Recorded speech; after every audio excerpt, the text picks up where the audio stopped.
China, land of business. এখানে ভ্রমণ করার শখ থাকে অনেকেরই, আমিও ব্যতিক্রম না। বিশ্বের সবচেয়ে বড় ট্রেড ফেয়ার থেকে শুরু করে বড় বড় electronics market, second hand mobile market, প্রাচীন মসজিদ এবং বুলেট ট্রেনের অভিজ্ঞতা সহ আরও অনেক কিছুর এক্সপিরিয়েন্স থাকবে এই চায়না সিরিজের ভিডিওগুলোতে। তো চলেন আজকে যাওয়া যাক ঢাকা থেকে চায়না। এয়ারপোর্টে ঢুকে টিকিট কালেক্ট করে প্রথমেই আমরা ঢুকে গেলাম ফ্রি বুফে খেতে বলাকা লাউঞ্জে। কয়েক ধরনের সালাদ ও ডেজার্ট দেখতে পেলাম আগে, এরপরে pasta, singara, chicken drumstick curry, barbecue করা drumstick, beef rezala, saute vegetable, chicken curry and কয়েক ধরনের জুস।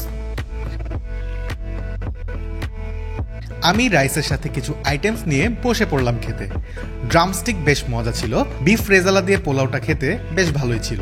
টাইমের অভাব থাকায় আরও কিছু খেতে পারতাম, এই আফসোস করতে করতে দৌড়ালাম প্লেনের উদ্দেশ্যে। ইউএস বাংলার একটা বাসে করে নিয়ে যাওয়া হলো প্লেনের উদ্দেশ্যে।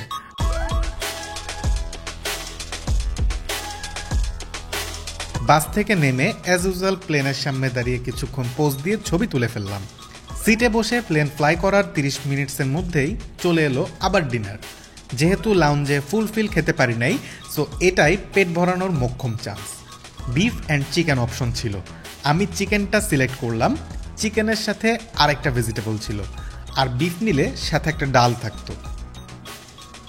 চিকেনের সাথে রাইসটা খেতে অ্যাজ ইউজুয়াল, সাথে একটা ফিরনি দিয়েছিল, টেস্ট মোটামুটি ভালো। ঠিক 4 ঘন্টা লাগলো ঢাকা থেকে চায়নার গুয়াংজু এয়ারপোর্টে নামতে। নেমেই আমরা একটা অ্যারাইভাল কার্ড নিলাম।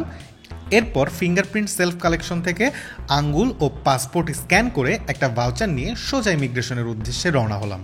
পুরা ট্রিপে আমাদের সাথে 50 জন মানুষ ছিল, আর এই ট্রিপটা অ্যারেঞ্জ করেছে টপ ফ্লাই ট্রাভেলস। আমাদের সাথে পুরাটা টাইম এই এজেন্সির 3 জন ওনারই ছিল, যার জন্য পুরা ট্রিপটা বেশ ইজি হয়ে গিয়েছে। সামনে ব্যাপারটা আরও খুলে বলতেছি।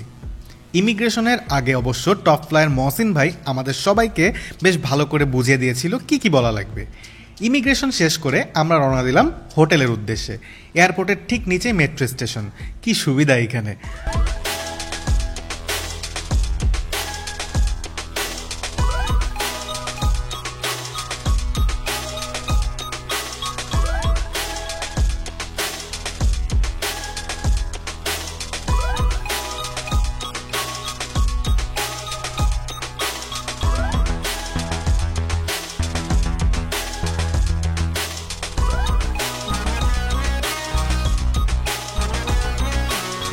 আমরা একটু ঘোরাঘুরি করে মেট্রোয়ের ওয়ান টাইম কার্ড একটা কিনে নিলাম।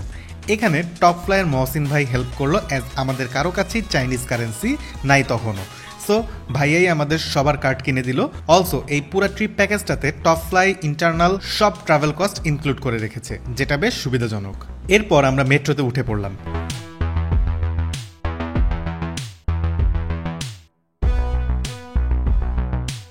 সকালের ফার্স্ট ট্রেন হওয়ায় আমরা সবাই সিট পেয়ে গিয়েছি।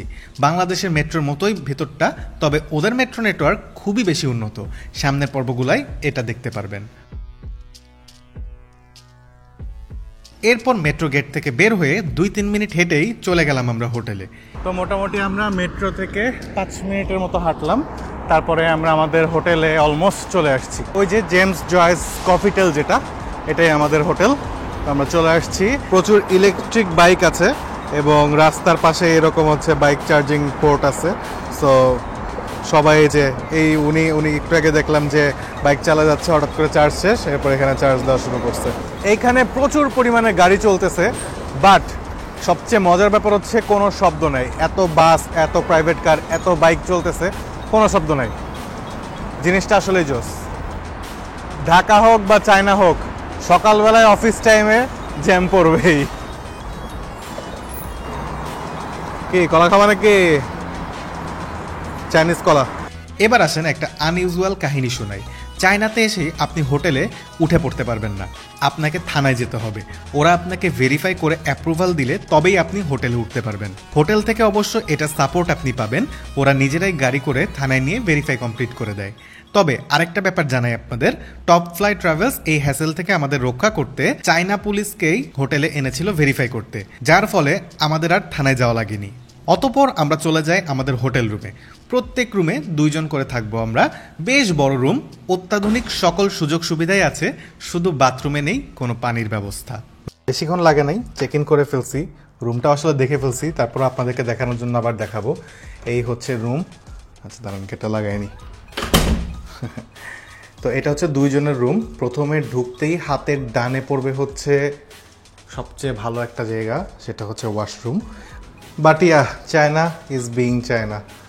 ওয়াশরুমে আসল জিনিস নাই, you know which one. So hand shower নাই, এবং আরেকটা বিশ্রী ব্যাপার হচ্ছে ওয়াশরুমে কোনো লক নাই, মানে কোনো সিটকানি বা কোনো লক কিচ্ছু নাই। সো যদি আপনারা এরকম 2 ফ্রেন্ড মিলে আসেন, এখানে থাকতে যান, সেক্ষেত্রে তো প্যারা খাবেনি। টেলিফোন আছে এখানে। টেলিফোন অ্যাকচুয়ালি অনেক ওয়াশরুমে আমি দেখছি, এটার কারণটা আমি জানি না, যারা জানেন তারা একটু বললেন। এটা হচ্ছে শাওয়ার।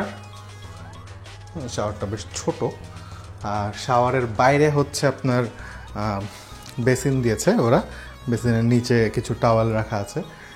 তারপরে এই পাশে আছে হচ্ছে হ্যাঙ্গার, এসিটা এখান থেকে কন্ট্রোল করা যায়।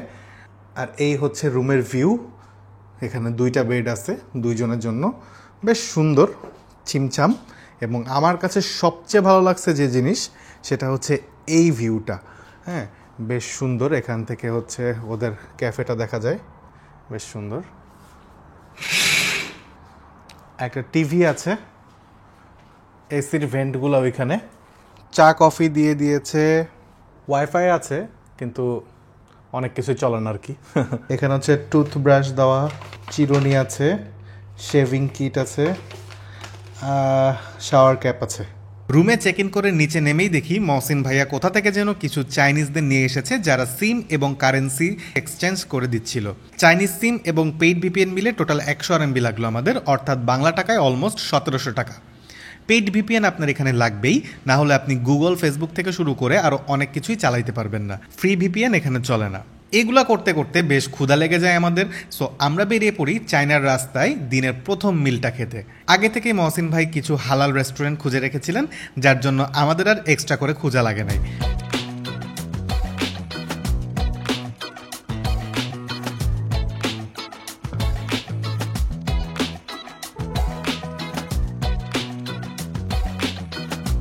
আমরা একটা হালাল রেস্টুরেন্টে ঢুকে rice with beef curry order করি। রাইসের আগে ওরা একটা ক্লিয়ার স্যুপ পরিবেশন করে, খেতে খুব একটা ভালো না। রাইসটা বেশ স্টিকি, আর বিফ কারিটাই ছিল ব্রেসড বিফ, ক্যাপসিকাম আর প্রচুর আলু। বিফের পোর্শন খুব সামান্য ছিল। বলে রাখি, চায়নাতে ফুডের প্রাইস বাংলাদেশের তুলনায় একটু বেশি। এই টোটাল মিলের প্রাইস পড়েছিল 22 RMB, যেটা বাংলা টাকায় 400 টাকার কাছাকাছি। এবং এটাই সবচেয়ে সস্তা খাবারগুলোর মধ্যে একটা। এখানে খেতে খেতে এই দোকানটার ওনার এসে আমাদের সাথে পরিচিত হলো। ওর নাম ছিল চ্যাং। আমেরিকাতে পড়াশোনা করেছে, এখন চায়নায় বাতিল মাল নিয়ে ব্যবসা করে আর রেস্তোরাঁ চালায়। কথায় কথায় বলল ও ইন্ডিয়াকে একদমই দেখতে পারে না, কারণ আমেরিকাতে দেখেছে ওদের নাকি স্বভাব ভালো না। আমি জিজ্ঞেস করলাম, আমরা তো বাংলাদেশি, আমাদের নিয়ে তোমাদের ধারণা কি? একটা রহস্যময় হাসি দিয়ে কি বুঝাইলো সেটা আমি ঠিক বুঝলাম না। আপনাদের কি মনে হয় ও কি বুঝাতে চেয়েছে? যাই হোক, আজকে এই পর্যন্তই। আগামী পর্বগুলোতে চায়নার অনেক কিছুই আপনাদের দেখাবো ইনশাআল্লাহ। সাবস্ক্রাইব করতে ভুলবেন না। আল্লাহ হাফেজ।